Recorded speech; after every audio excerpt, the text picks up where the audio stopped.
Nobody touches that relic unless they want the throne to wake up angry. Clara Whitcomb said it with both hands wrapped around a bundle of red cloth, standing in the middle of a ruined mountain shrine at 2:17 in the morning while 12 royal soldiers aimed silver-tipped blades at her chest. She looked too small for that sentence. Too muddy. Too tired. Too much like a girl who had spent the night holding a ceiling beam with one shoulder and arguing with a 300-year-old curse. Rain slipped through the broken roof and tapped against the stone floor.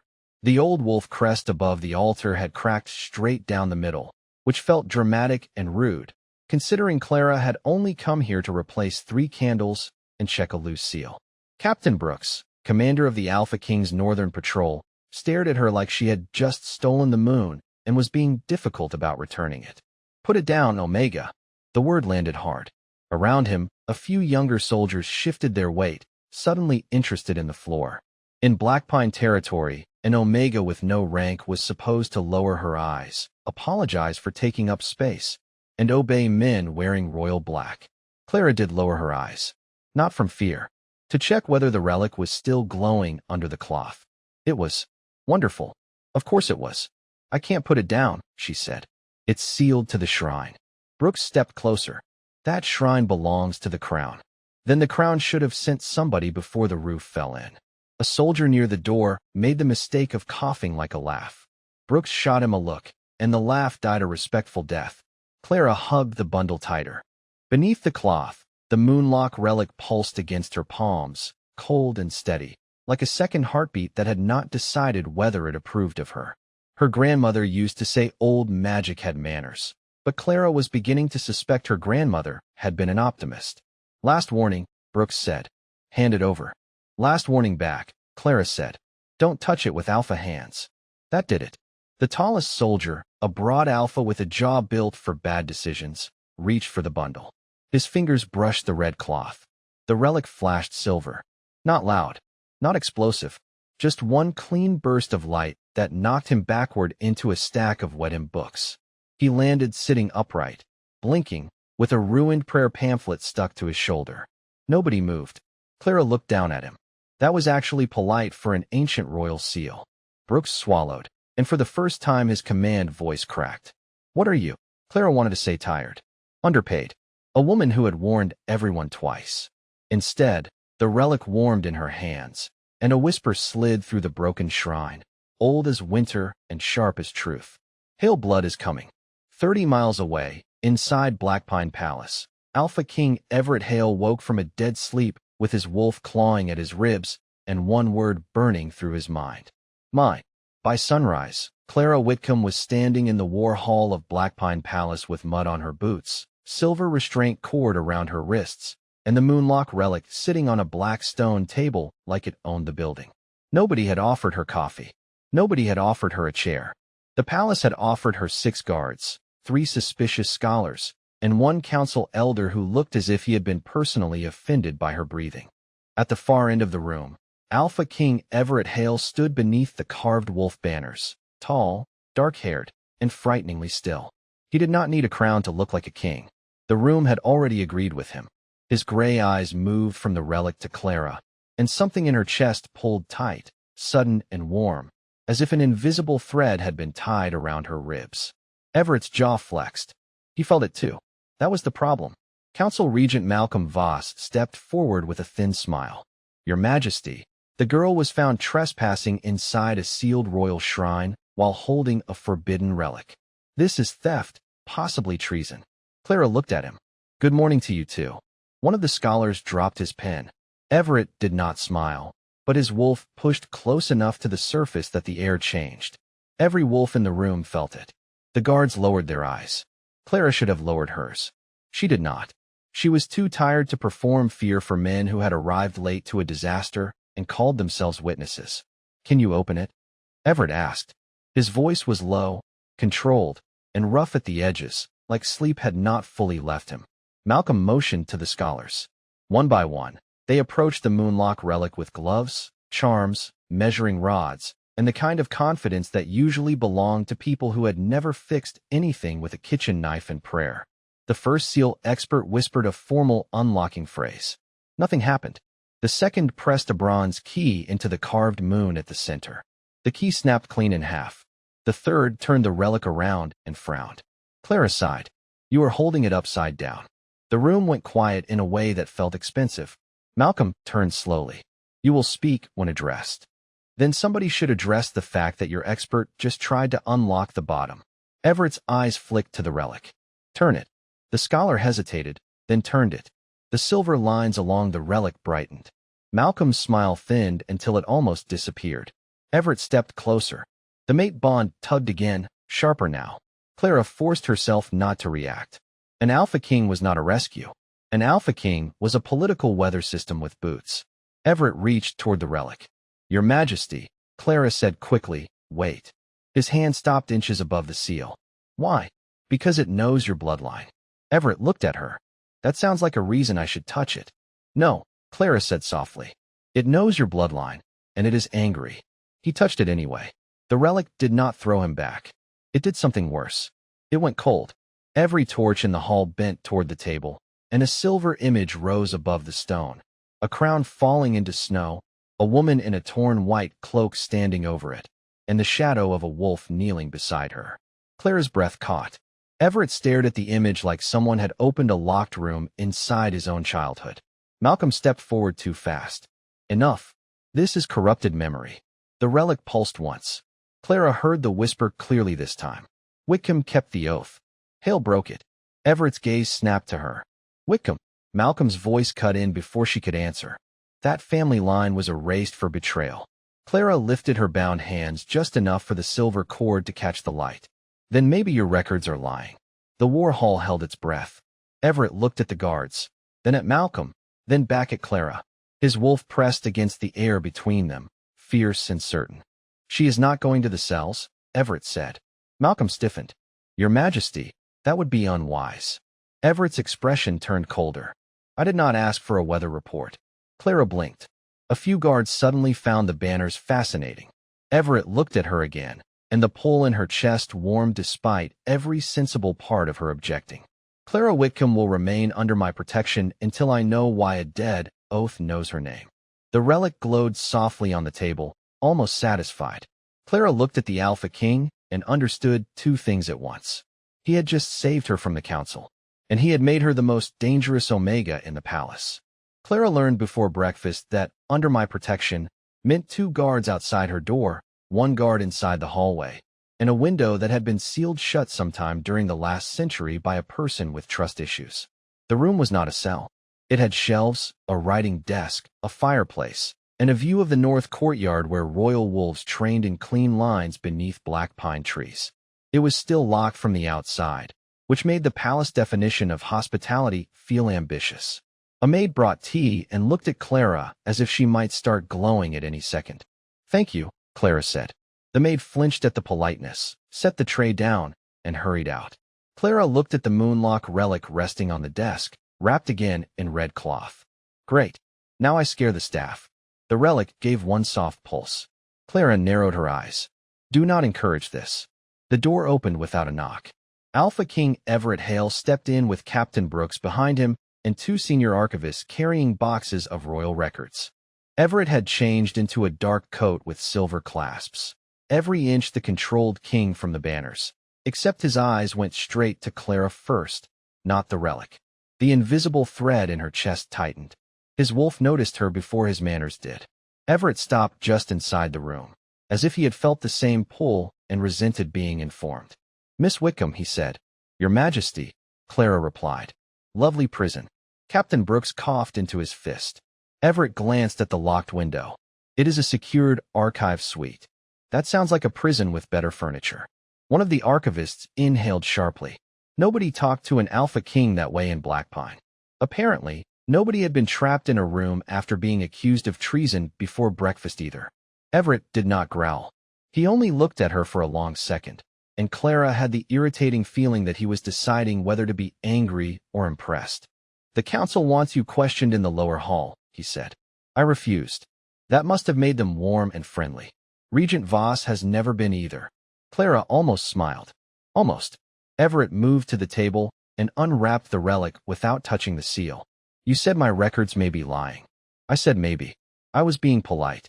The older archivist, Mrs. Vale, stiffened. The royal records are maintained under Crown authority. Clara turned to her. Were the Whitcomb records maintained too? The room changed. It was subtle, but she felt it. Brooks looked away. Mrs. Vale pressed her lips together. Everett's hand stilled over the cloth. Clara nodded once. That is what I thought. Everett dismissed the guards with a quiet order. Brooks hesitated only half a breath before leaving. When the door closed, the room felt smaller. Not softer, just more honest. Tell me what you know, Everett said. Clara leaned against the desk, wrists still marked from the silver cord. My grandmother said the moonlock was not made to protect the throne from enemies. It was made to protect the truth from kings. Everett's face did not move, but his wolf pressed close enough that the fire bent toward him. Careful. I have been careful my whole life. It did not keep soldiers from pointing blades at me in a broken shrine. That landed. She saw it in the slight shift of his shoulders, the first crack in the royal stone. He looked away first, toward the boxes. Then we start with the oath book. Mrs. Vale opened the oldest box with gloved hands. Dust rose like the past objecting to visitors. The leather-bound oath book inside was black with age, its silver latch tarnished. Clara touched the cover before anyone could stop her. The relic pulsed from the table. A whisper slid through her palm. Page 93. Clara opened the book. Page 93 was gone, cut out with a careful blade. Everett stepped closer. Who had access? Mrs. Vale's voice turned thin. Only the Crown, the head archivist, and the council regent. Clara looked up at Everett. The mate bond warmed between them, but this time it felt less like a warning and more like a door opening. Beneath the torn edge, hidden in the spine, a narrow strip of parchment waited.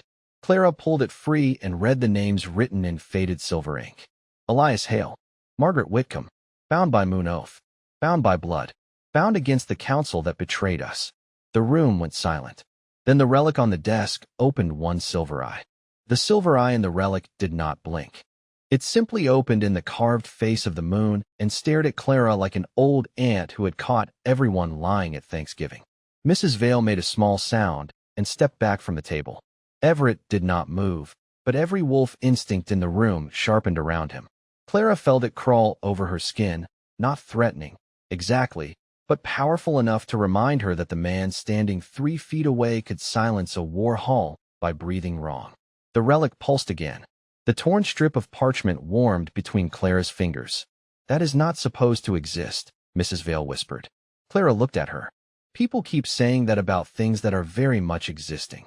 Everett reached for the parchment, then stopped before touching her hand. That pause should not have mattered.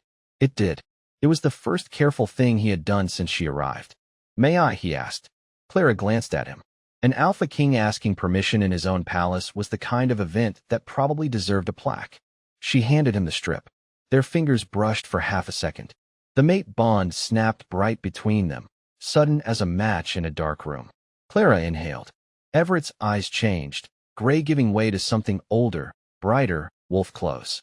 Across the room, the fire dipped low and then rose blue at the edges. Mrs. Vale stared at the flames. Your Majesty. Everett pulled his hand back like discipline had physically dragged him.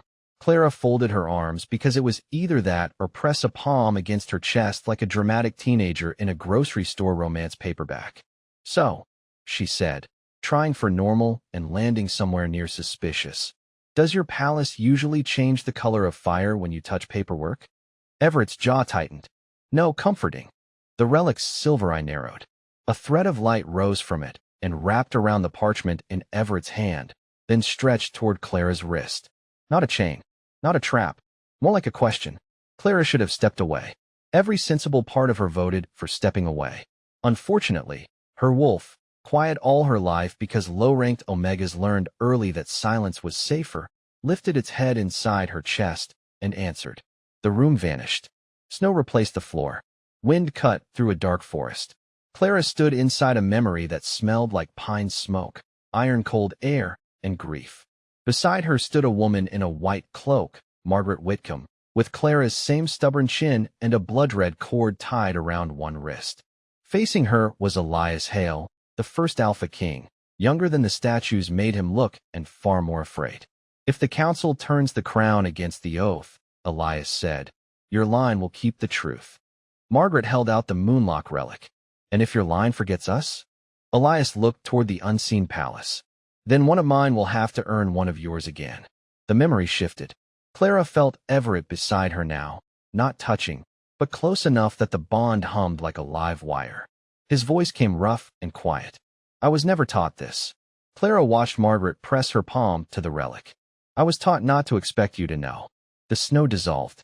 The archive returned too fast. Clara stumbled, and Everett caught her by the elbow. His grip was steady, respectful, and gone the moment she had her balance. That made it worse, somehow. Kindness without ownership was harder to distrust. Mrs. Vale was pale. The oath was real. Everett stared at the relic. And somebody cut it out of our history. Before Clara could answer, bells rang through the palace, low and urgent. Not alarm bells. Council bells. Mrs. Vale crossed to the window and went still. Regent Voss has called an emergency session. Clara looked down at the relic. Its silver eye closed, but one final whisper brushed her thoughts. The erased blood has been named. Now the liars will come.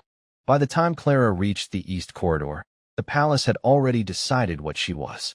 Rumor moved faster than guards in Black Pine, and it wore better shoes. Servants stopped speaking when she passed.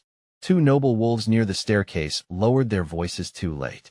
Whitcomb blood, one whispered. No wonder the relic answered her. Clara kept walking, because stopping would have made her look hurt, and looking hurt in a royal palace was just handing people a knife and asking them to label it tradition.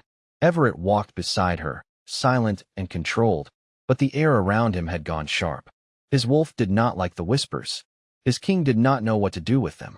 That was the trouble with men raised for thrones. They could command armies before breakfast, but sometimes needed a committee to recognize cruelty. The council chamber doors stood open at the end of the hall. Inside, Regent Malcolm Voss had gathered half the old bloodlines, 3 military captains, and enough polished outrage to furnish a church. Your Majesty, Malcolm said, before Everett even stepped fully inside. The matter is no longer private. The girl is a descendant of the traitor line. Clara felt the words hit the room and settle there, dirty and pleased with themselves. Everett's hand tightened once at his side. You tested her blood without crown permission. Malcolm placed a sealed report on the table. I protected the crown while others were distracted by sentiment. The mate bond warmed in Clara's chest, gentle and useless. She wished it would stop acting like comfort was enough. Everett looked at the report, then at Clara. That one pause did more damage than Malcolm's whole speech. It was small, less than 2 seconds. But Clara saw the king in him step in front of the man. She saw duty close like a door. Malcolm saw it too and smiled like a man watching weather turn his way. Until the relic is secured and her influence over your Majesty is evaluated, I recommend she be placed under council custody. Everett's voice came low. No, Clara almost breathed again. Then he added, but the relic stays in the palace archive, and Miss Whitcomb remains restricted until we understand the bond between her bloodline and the seal. There it was. Not a cell. Not a sentence. Just a polished little cage with royal manners. Clara looked at him across the long table. You need time, she said. Everett's expression flickered. Yes. She nodded. Her throat felt tight, but her voice stayed calm. People like me usually get sentenced while men like you are still needing time. Nobody moved. Everett looked as if she had struck him, which was unfair, because she had only told the truth. Malcolm ordered 2 guards forward. Clara turned before they reached her. The moonlock relic, still wrapped in red cloth in Mrs. Vale's arms, pulsed once. The archive doors at the far end of the chamber blew open without wind. Every candle leaned east. Clara heard the old whisper, faint and urgent. Below, before fear can rewrite you. She stepped back. Everett noticed first. Clara. Her name in his voice almost stopped her. Almost. But almost was where women like her disappeared. She grabbed the relic from Mrs. Vale, not roughly, just quickly enough to offend everyone important, and ran through the open archive doors. The palace shouted behind her. Guards followed. Everett followed faster. The relic burned warm in Clara's arms as the floor beneath the old shelves split to reveal narrow stone steps leading down into the dark. She did not hesitate. At the bottom, beneath 200 years of dust and royal lies, Clara found a sealed chamber painted with the Hale Wolf crest and the Whitcomb moon cord. In the center lay a cracked memory stone, still holding one final image. Everett's father, alive and kneeling, while Malcolm Voss stood behind him with the council seal in his hand. The chamber under the archive smelled like wet stone, old smoke, and secrets that had been waiting too long to be polite. Clara stood frozen before the cracked memory stone, the moonlock relic burning warm against her ribs, while the image inside the stone held steady. Everett's father on his knees, not defeated by an enemy army, not torn apart by a rebel pack, but trapped inside his own council chamber, while Malcolm Voss stood behind him with the royal seal in his hand. Clara heard footsteps pounding down the stairs behind her. Guards first, then Everett. She knew his steps now, which was annoying, because her heart reacted before her common sense could file an objection. He entered the chamber with Captain Brooks and 6 soldiers, his face carved into that cold royal mask again, but his eyes went straight to the memory stone. For one breath, the Alpha King looked like a son, not a ruler, not a symbol, just a man seeing the story of his father's death come apart in front of him. That is not possible, Everett said quietly. Malcolm arrived behind him, breathing hard but smiling like he had rehearsed this disaster. Old stones show old fears, Your Majesty. Not truth. Clara turned on him. That stone just showed your face. It showed a shadow, Malcolm said, and a desperate Omega is trying to dress it in meaning. Clara almost laughed. It came out tired instead. You people really do have one script for every woman who scares you. The relic pulsed hard enough to make the silver lines in the floor wake beneath her boots. The chamber brightened, revealing carvings hidden under dust, a hail wolf and a Whitcomb moon cord, side by side, equal in size. Everett saw it. Malcolm saw him see it. That was when the older man stopped smiling. She is using the bond, Malcolm said sharply. Can none of you feel it? The king's wolf is compromised. The guards shifted. Not against Everett, not yet. But doubt moved through them like cold air under a door. Everett felt it too. Clara watched royal duty close around him again, tighter this time, crueler because he knew better now and still feared the cost of choosing her. Clara, he said, voice low, give me the relic. She stared at him. You saw the stone. I saw something we do not understand. No, you saw something you do not want to survive politically. Captain Brooks looked down. Good. At least one person in the room still had shame available. Malcolm stepped forward and drew a silver chain from inside his coat.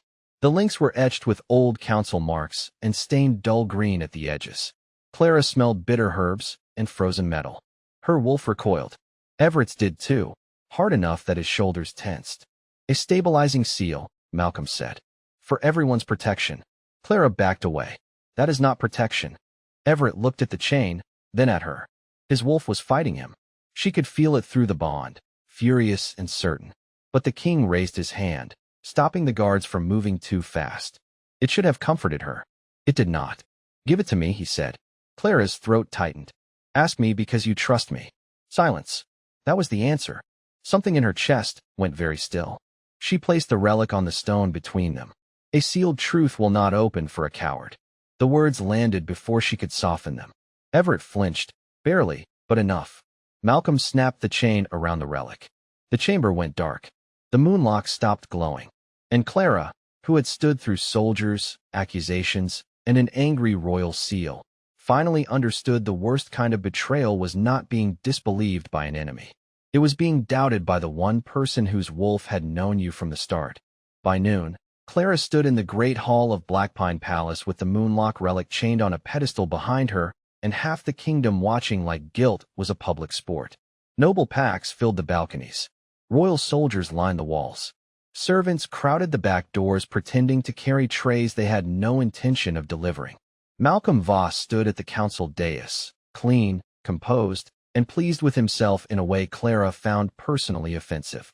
Everett stood above them all beneath the Black Wolf banners, face unreadable, shoulders squared, every inch the Alpha King his people expected. Clara could feel the mate bond between them, but it was faint now, bruised by the council chain and whatever fear Everett had chosen to call duty. Clara Whitcomb, Malcolm announced, his voice carrying beautifully because villains always seem to understand acoustics. Descendant of a bloodline erased for treason, was found concealing a sealed royal relic and attempting to influence the judgment of the crown. A murmur moved through the hall. Clara looked at the crowd and saw the story settling into their faces before she had even opened her mouth. Shrine Girl. Omega. Traitor Blood. Dangerous Bond. It was amazing how quickly a pack could build a cage out of words. Captain Brooks stood near the front row. His expression was tight, his eyes lowered just enough to admit he hated this, but not enough to stop it. Everett's wolf pressed once against the bond, restless and ashamed. Clara did not look at him. She was afraid if she did, her voice would break, and she refused to give Malcolm the satisfaction of watching her become small. "Do you deny taking the relic?" Malcolm asked. "No," Clara said. The hall stirred. "I took it because your chain was killing the seal." Malcolm smiled. "You admit interference. I admit competence. I understand why that confused you." Somewhere in the back, a servant made a strangled noise and dropped a spoon. It bounced twice on the marble. No one picked it up. Malcolm's smile vanished for half a second. "This is not a comedy, Miss Whitcomb." Clara turned slightly, showing the red marks on her wrists from the silver cord. The dust still ground into her sleeves, the exhaustion she had stopped trying to hide. "No, it is a cover-up with better lighting." The room went dead quiet. Everett's eyes finally met hers. Pain moved across his face so quickly most people missed it. Clara did not. That hurt worse. Malcolm lifted the blood report. "Your line was named traitor by royal record." "Then let the record stand beside the oath." Clara faced the hall, not Everett. "Ask yourselves why a poor Omega from the border knew more about your sacred relic than the council guarding it. Ask why page 93 was cut from the oath book. Ask why the moonlock showed King Hale's death with Regent Voss holding the council seal." The crowd shifted again, uncertain now. Malcolm stepped forward.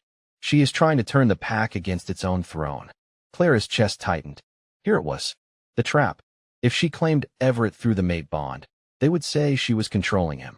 If she stayed silent, they would bury her. She looked at the chained relic, then at the Black Wolf banners overhead. Everett had doubted her, but Blackpine still deserved the truth. "No," Clara said softly. "I am trying to protect the throne from the men standing too close to it." The moonlock relic pulsed. Once. Twice. Then the council chain cracked down the center, not violently, not loudly, just with the clean embarrassment of a lie losing its job. Silver light spilled across the marble floor. The hall gasped as an old voice rose from the relic, deep and broken with memory. "Let the oath be heard."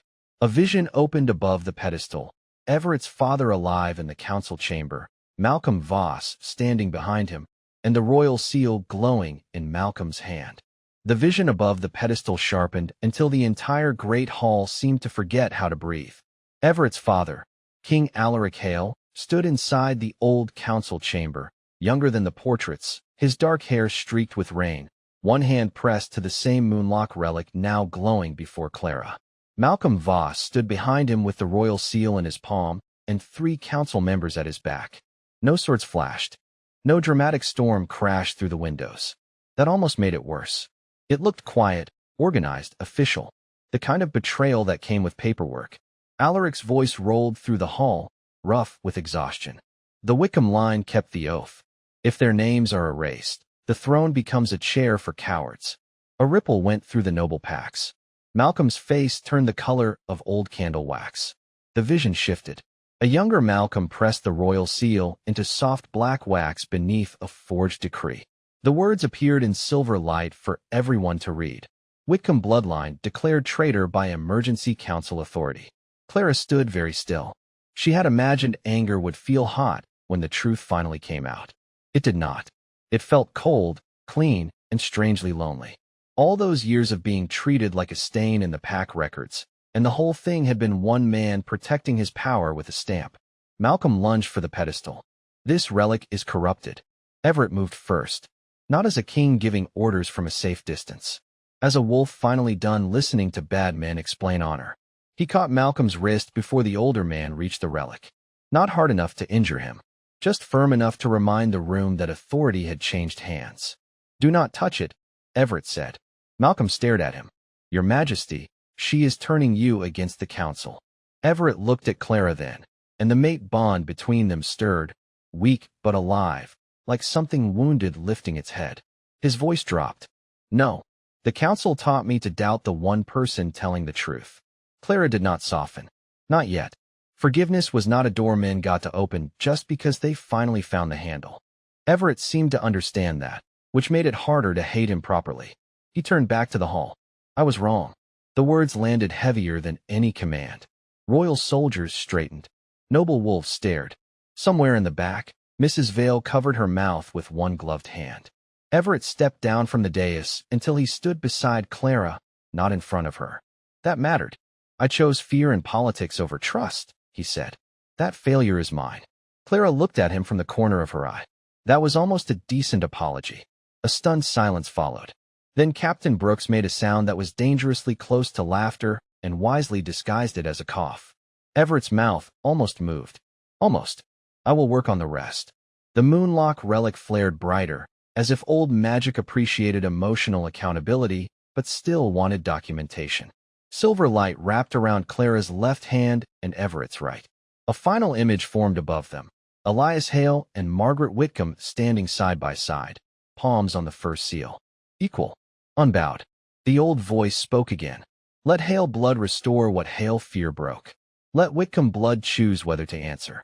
Every eye in the great hall turned to Clara. For once, they were not looking at her like an Omega who needed permission to exist. They were waiting for her decision.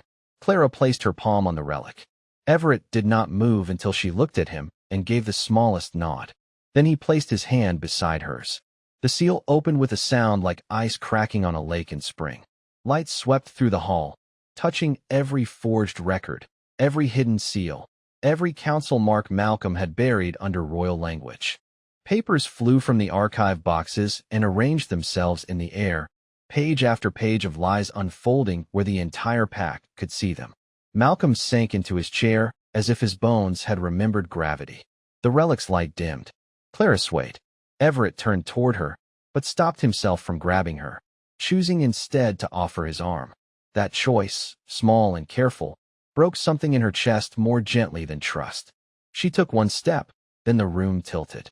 The last thing she heard before the silver light swallowed the hall was Everett's voice, no longer royal, no longer distant, saying her name like it was the only truth he had left.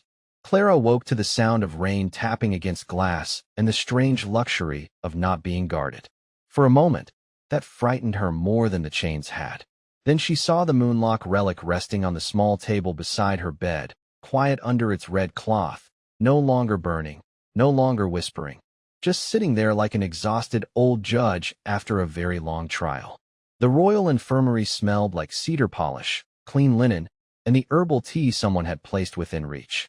On the chair across from her sat Alpha King Everett Hale, sleeves rolled to his forearms, crown absent, dignity slightly damaged by the fact that he had fallen asleep sitting upright. Clara watched him for 3 whole seconds before saying, "Your Majesty, you look terrible." Everett opened his eyes at once. His wolf rose behind them first, relieved so sharply the mate bond warmed through the room. Then the king caught up and straightened. "You were unconscious for 9 hours. That sounds like a medical excuse for avoiding council meetings." His mouth almost curved. "I may try it." Silence settled, but it did not feel empty. It felt like a room after a storm, when everyone is alive and nobody knows where to put their hands. Everett stood, careful not to crowd her. That mattered more than any speech. Malcolm Voss has been stripped of his rank, his council seat, and all military seals. The forged records are being read publicly in every pack district by sundown. The Whitcomb name has been restored. Clara looked at the ceiling because looking at him would make the ache in her chest too easy to see. Restored to what? A page? A plaque? Everett's voice softened. To honor. Publicly. Permanently. And the shrine will be rebuilt as a memory hall, if you allow it. She turned then. If I allow it. It was guarded by your family. Not mine. The words were simple. That was why they reached her. Power usually apologized by renaming itself generosity. Everett did not. He stood there and let responsibility be ugly, specific, and his. Later, before the full Blackpine pack, Clara walked into the great hall without chains, without permission, and without lowering her eyes. Nobles who had whispered traitor blood bowed their heads. Some did it from shame, some from survival. Clara accepted neither as love, but both as overdue. Everett stood beside the empty council chair, and spoke to the pack. An alpha king who cannot be corrected becomes a danger to the people he claims to protect. Clara Whitcomb protected the throne when the throne failed her. No Omega and Blackpine will ever again need rank to be heard. The hall stayed silent, but this time it was not fear. It was people understanding that history had just changed clothes in front of them. Clara did not forgive him that day. Real forgiveness was not a ribbon tied around a finished story. It was a road, and Everett would have to walk it without ordering the weather to improve. So she returned to the rebuilt shrine at the edge of the pines, keeper of the moonlock, keeper of the names no council would erase again. Everett came every evening, never with guards, never with demands. Sometimes he brought tea. Once, disastrously, he brought muffins he had baked himself. Clara told him they were suitable for repairing stone walls. He thanked her for the assessment. Under the Blackpine moon, his wolf often lay outside the shrine steps, pretending not to wait for her. Clara would stand in the doorway, arms folded, trying not to smile. Loyalty, she learned, was not obedience. Power was not ownership. Love was not a bond that erased choice. And an alpha king was only worthy of a throne when he could kneel before the truth and rise better for it. One night, Clara rested her hand on the old wolf's head, and the mate bond answered warm and steady, not as a command, but as an invitation. Behind her, the moonlock relic gave one soft pulse, like history itself had finally exhaled.